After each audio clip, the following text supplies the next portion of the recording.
Sudahkah kita mensyukuri ilmu yang kita dapatkan selama ini? Kata Al-Imam Abu Hanifah rahimahullahu ta'ala, satu dari 4 imam madhab, beliau menyampaikan rahasia beliau mendapatkan ilmu nafi. Kata beliau, saya mendapatkan ilmu karena berusaha banyak bersyukur dan bertahmid kepada Allah Subhanahu wa ta'ala. Gitu. Bismillahirrahmanirrahim.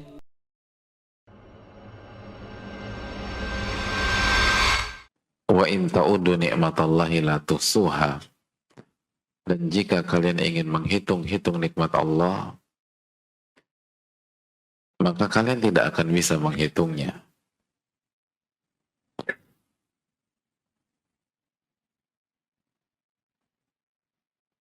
Siapa yang bisa menghitung detakan jantungnya sendiri?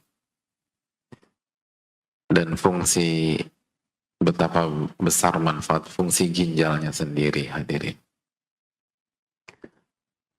Nggak usah yang nggak kelihatan lah. Siapa di antara kita yang sudah merenungkan betapa pentingnya nikmat kedipan mata, hadirin? Bayangin gak sih kalau kita bangun di pagi hari dan di hari itu kita nggak bisa ngedip? Itu betapa sengsaranya kita naik motor, hadirin. Itu semua debu, segala, sampai sendal mungkin masuk ke mata kita. Nggak bisa ngedip, hadirin. Pas hujan kayak begini nggak bisa ngedip. Kita fokus ke payung. Padahal kalau nggak ada payung, basah. Tapi kalau nggak bisa ngedip kan repot. Tuh air masuk ke mata semua.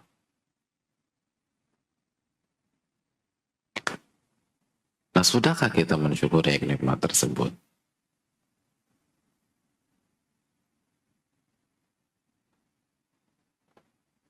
Yang sederhana dulu lah, hadirin kalian. Lubang hidung udah disyukuri belum, hadirin? Coba kalau Allah kasih bonus 1 lagi, jadi 3 lubang hidung kita. Itu mau mancung kayak apa? Kira-kira ganteng gak tuh, hadirin? 3 gitu.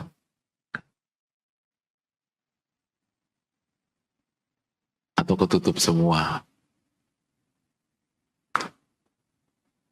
Wa in ta'udu ni'matallahi la tuhsuha. Dan jika kalian ingin menghitung nikmat-nikmat Allah, kalian gak akan bisa menghitungnya. Lalu bagaimana jika nikmat itu adalah ilmu? Yang 1 ayat itu lebih mahal daripada dunia dan seisinya.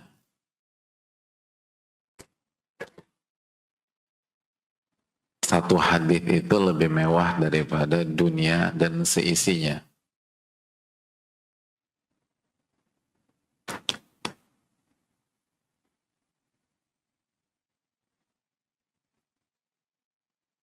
Makanya Nabi SAW menawarkan sesuatu yang mewah kepada para sahabatnya.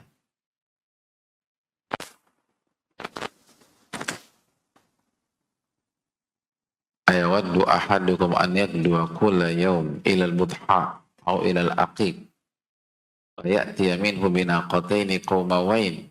Siapa di antara kalian berminat untuk pergi setiap hari ke Budhan dan Aqiq?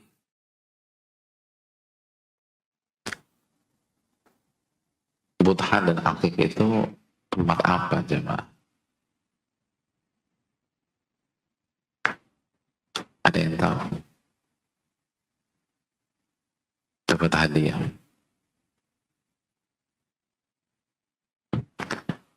Budhan dan Aqiq itu pasar unta, tempat pasar unta.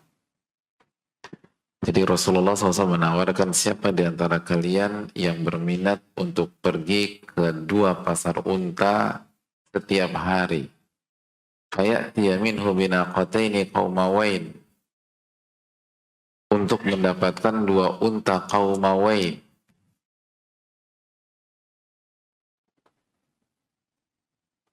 Setiap hari ke sana dapat 2 unta. Besok ke sana lagi 2 unta lagi. Lusa ke sana lagi 2 unta lagi.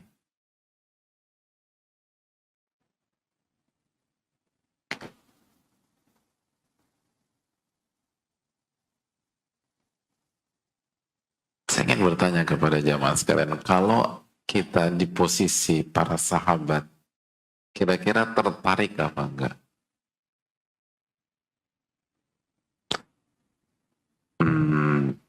Nanti dulu lah Pak Ustaz. Belum punya kandangnya. Gitu. Gak usah banyak mikir hadirin. Tahu nggak berapa harga unta qaumawain?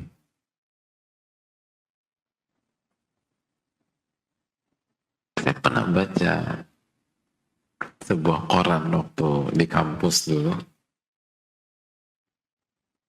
Itu ada, kalau koran di sini kan apa, jual mobil bekas gitu ya, mobil second. Nah karena di sana itu ada jual tapi masa onta second sih, jual onta gitu. Itu harganya miliaran hadirin. Miliaran.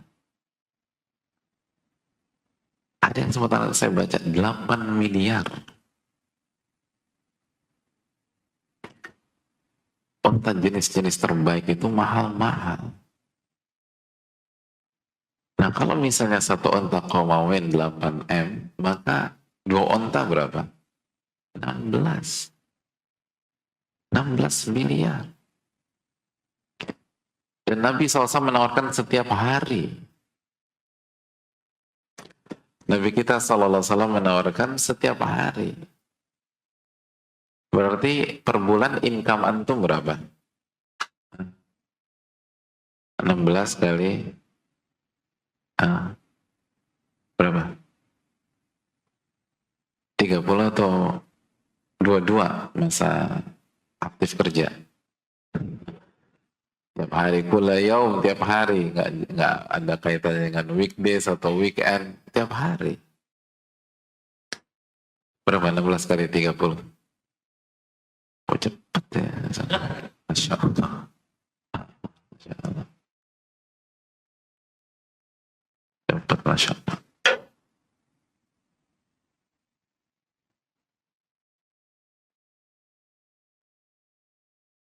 Makanya nggak usah mikir. Begitu dapat jual, begitu dapat jual, itu ditawarkan Nabi SAW. Dan para sahabat ngerti nilai seekor onta. Makanya begitu Nabi SAW tawarkan, langsung mereka merespon dengan semangat. Kita mau ya Rasul. Karena mereka ngerti nilai dari onta. Antum tadi diem. Kenapa?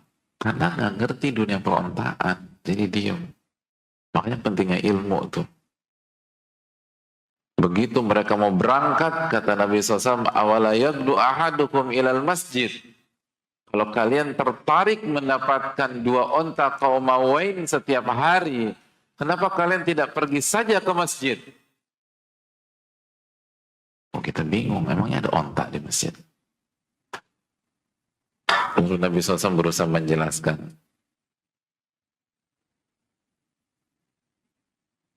Untuk aya'lam au yaqra ayataini min kitabillah khairun lahu min aqatain. Untuk membaca dan mempelajari 2 ayat dari Al-Quran. Karena 2 ayat dari Al-Quran itu lebih mahal daripada 2 unta. Wasalat khairun lahu min salat. Dan 3 ayat lebih mahal daripada 3 unta. Wa arba'un khairun min arba'. Dan 4 ayat lebih mahal daripada 4 unta. Wa min a'dadihinna minal ibil. Dan begitu seterusnya. Kata sebagian para ulama, ini bukan apple to apple antara ayat dan onta. Ini ingin menjelaskan bahwa ayat itu lebih mahal daripada dunia dan seisinya. Karena unta Komawen itu simbol kekayaan pada saat itu. Simbol kekayaan. Seperti hari ini kalau kita punya apa? Punya apa? Simbol kekayaan. Avanza. Avanza. Tanpa meremehkan Avanza ya. Avanza Masya Allah. Tapi kan itu bukan simbol hadirin. Koenigsegg itu, Bugatti itu. Ya paling rendah-rendah Lamborghini lah atau Ferrari. Itu simbol. Jadi hadirin Allah muliakan, apa yang kita dapatkan dari ilmu itu mahal, itu mewah. Dan setiap kenikmatan butuh rasa syukur. Maka di awal pertemuan kita, sudahkah kita mensyukuri ilmu yang kita dapatkan selama ini? Kata Al-Imam Abu Hanifah rahimahullahu ta'ala, satu dari 4 imam madhab, beliau menyampaikan rahasia beliau mendapatkan ilmu nafi. Kata beliau, saya mendapatkan ilmu karena berusaha banyak bersyukur dan bertahmid kepada Allah Subhanahu wa ta'ala. Gitu. Jadi kalau para ulama itu ketika kajian berpikir bukan hanya datang, memahami, mengerti, tapi juga berpikir bagaimana saya mengamalkan ilmu itu. Bagaimana saya bersyukur terhadap ilmu yang Allah kasih ke saya pada hari ini. Itu penting. Dan itu yang seringkali kita lupakan. Seringkali kita sibuk mengejar yang belum kita dapat dan lupa mensyukuri apa yang sudah kita dapatkan. Oleh karena itu marilah kita bersyukur kepada Allah Subhanahu wa ta'ala atas nikmat ilmu yang kita dapatkan, dan ingat ilmu itu apa yang bermanfaat hadirin. Bukan sekedar maklumat, bukan sekedar wawasan, bukan hanya sebatas datang. Al-Imam Asy-Syafi'i mengatakan al-ilmu ma nafa' wa laysa ma hufidh. Ilmu itu yang bermanfaat, bukan sekedar dihafal, walaupun hafalan itu penting. Ilmu itu yang bermanfaat kita di dunia dan di akhirat. Ilmu itu ilmu yang membuat kita diselamatkan oleh Allah Subhanahu wa ta'ala. Bukan hebat-hebatan, bukan pinter-pinteran, bukan jago-jagoan. Makanya doa sebagian para ulama besar dulu, sebagaimana doanya Sa'id bin Musayyib apa? Allahumma sallim sallim.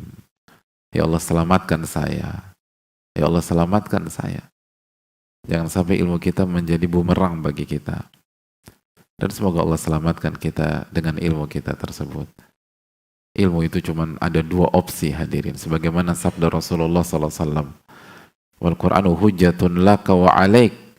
Quran itu menjadi hujjah, penolong, pemberi syafaat bagi Anda, atau menjadi bumerang yang akan menyerang Anda.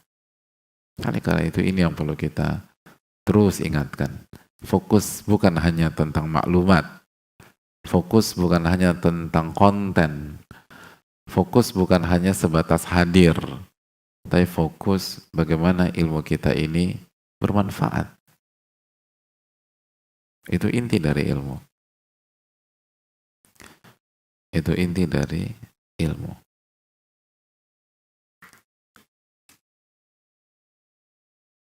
Oleh karena itu semoga Allah memberikan taufik kepada kita dan semoga Allah memberikan kita ilmu yang bermanfaat. Amin ya rabbal alamin.